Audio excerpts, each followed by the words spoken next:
महाराष्ट्र विधानसभा निवडणूक निकाल 2024 मध्ये इगतपुरी त्र्यंबकेश्वर विधानसभा मतदारसंघातून महायुतीला घवघवीत यश मिळालं। इगतपुरी त्र्यंबकेश्वर विधानसभा मतदारसंघातून राष्ट्रवादी काँग्रेस अजित पवार गट उमेदवार हिरामण खोसकर यांनी भारतीय राष्ट्रीय काँग्रेसचे लकी जाधव यांचा तब्बल 86,000 पेक्षा अधिक मताधिक्याने पराभव करत विजय संपादन केला।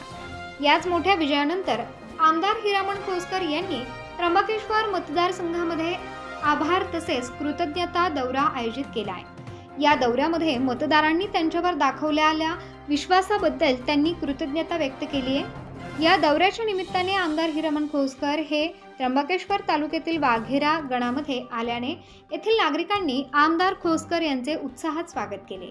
या दरम्यान आमदार खोसकर यांनी पारंपरिक जेवणाचा आस्वाद घेत नागली, भाकर, उडदाची भुजा आणि ठेचा भारतीय बैठक पद्धतीने बसून जेवणाचा स्वाद घेतलाय। यावेळी आमदार खोसकर यांच्या समवेत विनायक शेठ माळेकर, भैरू शेठ मुळाणे यांचा श्रीफळ देऊन सत्कार करण्यात आला। यावेळी बिरसा मुकणे, पत्रकार रामदास शीत, पत्रकार जयवंत हगोटे, नारायण महाले, धोंडीराम महाले, उत्तम लिलके यावेळी उपस्थित होते।